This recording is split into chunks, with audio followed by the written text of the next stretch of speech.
नमस्कार दोस्तों, study with Indira में आपका स्वागत है। आप देख रहे हैं स्टडी विद इंदिरा। आज मैं आपको 10th क्लास का नेशनलिज्म इन इंडिया पढ़ाऊंगा। नेशनलिज्म इन इंडिया जो है वो बहुत इंपॉर्टेंट है और इस बार आ भी रहा है आपके सीबीएसई के बोर्ड में। तो हम देखते हैं नेशनलिज्म कैसे स्टार्ट होता है। नेशनलिज्म का मतलब क्या होता है, यानी कि नेशनलिज्म का मतलब होता है नेशन स्टेट। क्या होता है नेशनलिज्म का मतलब? नेशन स्टेट, अपना कल्चर, अपना हिस्ट्री, अपना ट्रेडिशन, ठीक है। तो ये जो हम दूसरे को ज़्यादा फोकस कर रहे थे, दूसरे से हम जो है सो कॉपी कर रहे थे, इसके जगह हम अपनी चीज़ों को जो है सो ज़्यादा इंपॉर्टेंस देंगे, तो इसी को नेशनलिज्म बोलते हैं। और नेशनलिज्म जो स्टार्ट होता है वो फ्रीडम स्ट्रगल से ही इंडिया में स्टार्ट होता है। तो ये इसकी प्रोसेस क्या रही है और इसका जो है सो टाइम पीरियड क्या रहा है, तो इसी के बारे में हम फोकस करेंगे और कैसे कैसे ये नेशनलिज्म की भावना जो है सो हमारे अंदर जो है सो भर दी जाती है और हम भी जो है सो नेशनलिज्म के लिए भी कुछ भी करने के लिए तैयार हो जाते हैं। तो इसका जो स्टार्ट होता है वो 1914 के अराउंड, जब फर्स्ट वर्ल्ड वॉर चल रहा था तब से स्टार्ट होता है। फर्स्ट वर्ल्ड वॉर में क्या हुआ था, जो ह्यूज इंक्रीज हो गया था डिफेंस एक्सपेंडिचर का। क्या हो गया था, क्योंकि हम जो है वो ब्रिटिश के पार्ट्स थे। अब ब्रिटिश के पास में जो हमारा जो एक्सपेंसेस था वो काफ़ी इंक्रीज हो गया था। कस्टम ड्यूटी इंक्रीज कर दिया गया था, यानी कि टैक्स इंक्रीज कर दिया गया था, क्योंकि हम भी ब्रिटिश के पास थे और ब्रिटिश जो है वो लड़ रहा था, तो उनका जो भी खर्च था वो हमारे ऊपर भी आ रहा था। तो इंक्रीज हो गया defence expenditure, custom duties increase कर दिया गया था।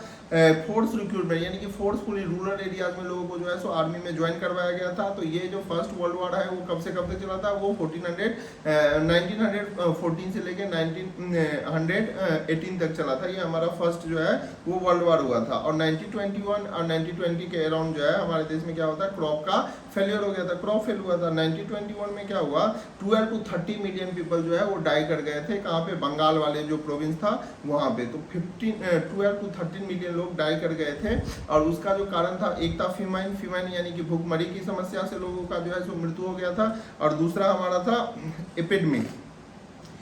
तो इसी टाइम में जो है सो गांधी जी की एंट्री होती है और गांधी जी जो हमारे देश में आते हैं वो अफ्रीका से आते हैं, क्योंकि अफ्रीका वो गांधी जी जो है वहाँ पे प्रैक्टिस करने के लिए गए थे गांधी जी।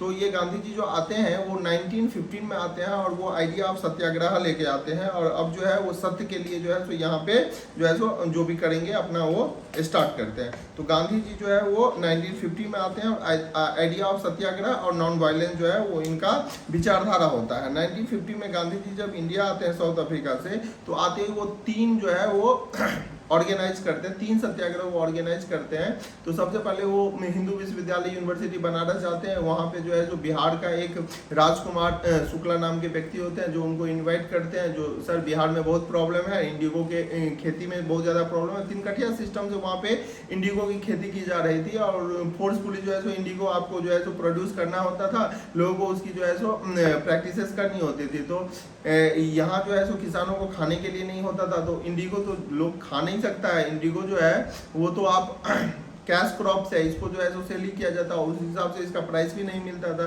तो जो है सो किसान इंडिगो की खेती करना नहीं चाहते थे।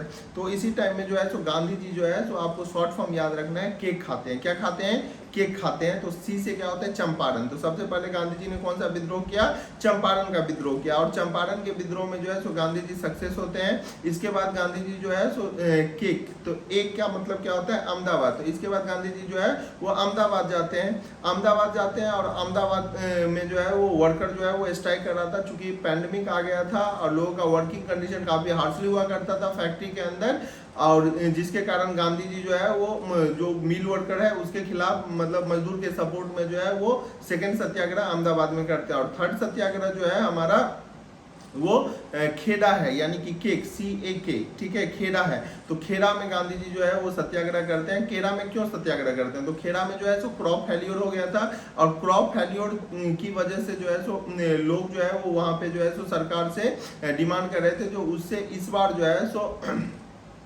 मलगुजारी ना लिया जाए, यानी कि जो टैक्स है क्रॉप्स के ऊपर, तो वो उसको जो है सो इस बार माफ कर दिया जाए, ऐसा मानना था। लेकिन वो ब्रिटिश गवर्नमेंट तैयार नहीं थी। तो ब्रिटिश गवर्नमेंट, आपको याद होगा, ब्रिटिश गवर्नमेंट कभी भी किसी चीज़ के लिए मतलब जल्दी ही रेडी नहीं हो जाते थे। उनका ऐसा मानना था जो एक बार अगर ये लोग टैक्स अगर इन लोगों को माफ कर देता तो ये बार बार इनकी ऐसी डिमांड होगी। तो खेड़ा में क्रॉप फेल्योर की वजह से तो गांधी जी उनको सपोर्ट किया था। और गांधी जी का एक चीज़ बहुत महत्वपूर्ण है। गांधी जी कोई भी जजमेंट पास करते थे, इससे पहले उसकी सत्यता का जांच खुद अपने और अपने टीमों द्वारा वो करवाते थे, और जब उनको लगता था जो नहीं, जो सामने वाले का डिमांड अगर जायज है, तो गांधी जी जो है उसके अकॉर्डिंग जो है वो अपना फैसला सुनाते थे। विदाउट इंटेल के गांधी जी और विदाउट प्रॉपर एविडेंस, और मतलब प्रॉपर एविडेंस के बिना कुछ भी जो है सो डिमांड नहीं करते थे। और जैसे कि आपको मैंने बताया अहमदाबाद वाले में जो ये टाटा फैमिली ही होते थे, कोई सौराब जी से पहले वाला कोई टाटा था, तो उन्होंने जो है सो गांधी जी को यहाँ पे साबरमती में आश्रम डालने के लिए फंड किया था, और यानी कि आश्रम बनाने में जो पैसे लगे थे वो उन्होंने ही फंड किया था, लेकिन गांधी जी उन्हीं के खिलाफ जो है सो सत्याग्रह में बैठते हैं। चलिए हम आते हैं, तो ये हमारा कब हुआ, तो चंपारण का 1917 में हुआ, चंपारण के बाद खेड़ा में वो 1917 में होता है, और 1918 में जो है वो हमारा हो जाता है ये वाला खेड़ा वाला। अब हम आते हैं यहाँ पे रोलेक्ट एक्ट। 1919 में क्या होता है, रोलेक्ट एक्ट आता है। रोलेक्ट एक्ट जो आता है इंडिया में, रोलेक्ट एक्ट में प्रोविजन था जो किसी भी पॉलिटिकल लीडर को इम्प्रिजन किया जाता है, यानी कि प्रिजनर बनाया जा सकता है बिना कोई चार्ज लगाए हुए, और विदाउट किसी वारंट के जो है तो किसी भी पॉलिटिकल लीडर को 2 साल के लिए प्रिजन किया जा सकता है। तो इसके बारे में, क्योंकि उस टाइम में तो हमारे बहुत सारे लीडर हुआ करते थे, और लीडर के बहुत सारे सपोर्टर हुआ करते थे जो देश की आज़ादी के लिए जो है तो जंग लड़ रहे थे, तो इसमें सभी लीडर के साथ खड़े हो गए, यानी कि ये आजकल के लीडर जैसा नहीं होते थे, तो इसीलिए लोग जो है सो लीडर को बचाने के लिए जो है ये विद्रोह किया रोलेक्ट एक्ट के अगेंस्ट में। रोलेक्ट एक्ट के अगेंस्ट में जो विद्रोह किया, कोई भी विद्रोह जो होता है तो हम क्या करते हैं, जब भी हम कोई विद्रोह करते हैं तो सबसे पहले रैली ऑर्गेनाइज किया जाता है। रैली ऑर्गेनाइज किया गया, जो शॉप्स थी, दुकानें थी, दुकान को बंद किया गया, दुकानें शट डाउन किए गए। इसके बाद क्या किया गया, शॉप क्लोज हो गए, वर्कर जो है वो स्ट्राइक पे चले गए। 10 अप्रैल को क्या होता है, अमृतसर में लोगों पे जो है सो फायरिंग कर दिया जाता है। अमृतसर आप कैसे याद रखोगे, तो वो अमृतसर में जो है हमारा वो टेम्पल है, आपको याद रखना चाहिए, स्वर्ण टेम्पल है। इसके बाद हम आते हैं, तो ये 10 अप्रैल को हुआ था, पुलिस ने फायर कर दिया था पब्लिक पे, तो लोग जो है वो और ज़्यादा जो है सो आक्रामक हो गए थे, लोग जो है सो अटैक करने लगे बैंक पे, पोस्ट ऑफिस पे। तो ब्रिटिश गवर्नमेंट बहुत ज़्यादा परेशान हो गई। ब्रिटिश गवर्नमेंट जब परेशान हो जाती है तो वो मार्शल लॉ लेके आ जाती है। मार्शल लॉ में क्या होता है, जो पुलिस का जो पावर होता है वो उसके जगह पे जो है वो आर्मी के पास जो है सो कंट्रोल चला जाता है, पुलिस की जगह पे आर्मी के पास कंट्रोल चला जाता है। तो लोगों को पता नहीं था, जो मार्शल लॉ लगा दिया गया है। ये 10 अप्रैल की घटना है। 10 अप्रैल के बाद ऐसा जो है सो सिनेरियो बन गया था।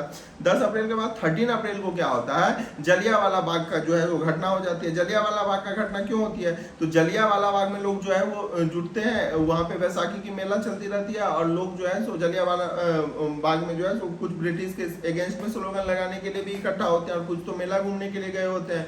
और वहाँ पे जो है सो जनरल डायर पहुँचते हैं, और जनरल डायर अपने जो भी आर्मी होता है उसको जो है सो गेट को क्लोज करने का आदेश देता है। गेट को क्लोज कर दिया जाता है और ओपन फायर कर दिया जाता है। और जलियांवाला बाग के बाद जो है सो पूरे देश में एक क्रोध का माहौल जो है सो जनरेट हो जाता है, जो हजारों लोगों को जो है सो वहाँ पे मार दिया गया, और लोगों को ब्रिटिश के खिलाफ जो है सो बहुत ज़्यादा क्रोध होता है। इसके बाद लोग क्या करने लगते हैं, स्ट्राइक करने लगते हैं, पुलिस के साथ लड़ाई करने लगते हैं, गवर्नमेंट बिल्डिंग को जो है वो गवर्नमेंट बिल्डिंग्स पे जो है सो तोड़फोड़ करने लगते हैं। गवर्नमेंट भी क्या करती है, तो जब भी आप मतलब लोग जैसे उग्र होंगे वैसे गवर्नमेंट भी उग्र होगा, तो गवर्नमेंट जो है वो लोगों को डराना स्टार्ट करता है, टेरराइज करना स्टार्ट करता है, लोगों को जो है सो पीटा जाता है, विलेज पे जो है सो बॉम्बिंग किया जाता है।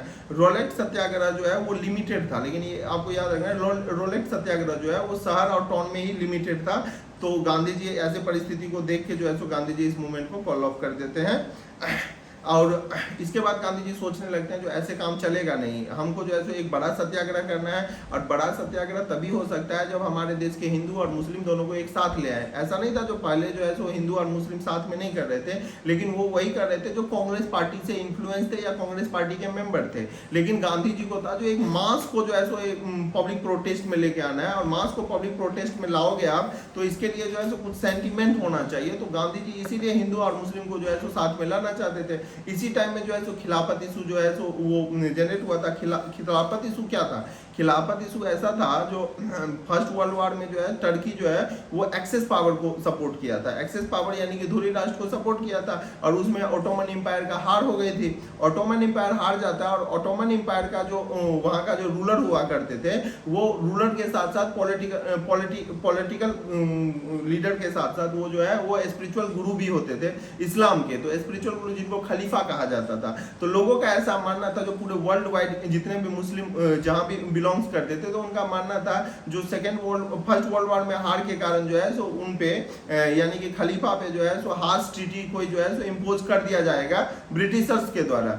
तो उनको बचाने के लिए या उनके सपोर्ट में पूरे दुनिया में जो है सो खिलाफत इशू जो है वो चल रही थी। तो खिलाफत में जो है सो मुंबई में भी एक ऑर्गेनाइजेशन फॉर्म होता है, ठीक है, बॉम्बे में एक ऑर्गेनाइजेशन फॉर्म होता है खिलाफत कमेटी, ये बॉम्बे में होता है। बॉम्बे में जो खिलाफत कमेटी जो फॉर्म होता है उसके दो लीडर होते हैं, तो दो भाइयों ने मिलकर किया था, एक का नाम है मोहम्मद अली और दूसरे का नाम है शौकत अली।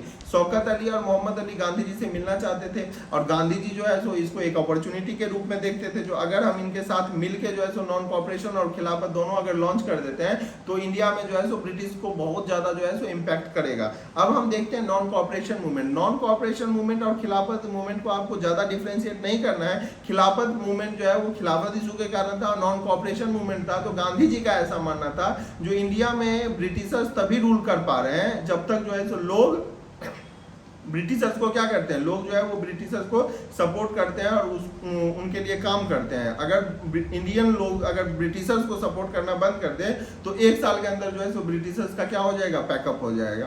तो ऐसा गांधी जी का मानना था। तो अब जो है सो गांधी जी और ये दोनों मिलकर जो है so non cooperation movement launch करते हैं। नॉन कॉपरेशन मूवमेंट जो लॉन्च करते हैं तो सबसे पहले इन्होंने क्या किया, तो सबसे पहले जो है सो टाइटल जो है वो अपना लोग गिव अप करना स्टार्ट करते हैं। तो अपने टाइटल सरेंडर कर दिए जाते हैं, जितने भी लोगों को अवार्ड मिला रहता है वो सारे सरेंडर कर देते हैं। ये लोग बाइकआउट करना स्टार्ट करते हैं, चीज़ों को बाइकआउट करना। सबसे पहले सिविल सर्विसेज बाइकआउट किया जाता है, आर्मी बाइकआउट करते हैं, फिर पुलिस बाइकआउट करता है, जो हम पुलिस में अब काम नहीं करेंगे इंडियन लोग। कोर्ट्स बाइकआउट कर दिया जाता है, यानी कि जो जजेज होते हैं, जो वकील होते हैं, बैरिस्टर होते हैं, वो अब कोर्ट में जाके काम नहीं करेंगे। लेजिस्लेटिव काउंसिल में पार्टिसिपेट नहीं करेंगे। लेजिस्लेटिव काउंसिल क्या था, लेजिस्लेटिव काउंसिल ब्रिटिश के ही द्वारा जो है तो इंडियन को कुछ रिप्रेजेंटेशन देने के लिए यहाँ पे अभी जो है सो पार्लियामेंट्री वो जा सकते हैं, इसीलिए लेजिस्लेटिव काउंसिल का इलेक्शन होता था। तो लेजिस्लेटिव काउंसिल भी ये लोग बाइकआउट कर देते हैं, स्कूल भी बाइकआउट करते हैं, और फॉरेन क्लोथ्स भी बाइकआउट करते हैं। आज भी हम देखते हैं जब भी हमें गुस्सा आता है, चाइना से हमारा कुछ जो है सो होता है, प्रॉब्लम्स होती है, तो हम चाइना प्रोडक्ट को जो है सो बाइकआउट करते हैं। तो ठीक इसी तरह हम ब्रिटिशर्स उस टाइम में हमारे जैसे चाइना का प्रोडक्ट का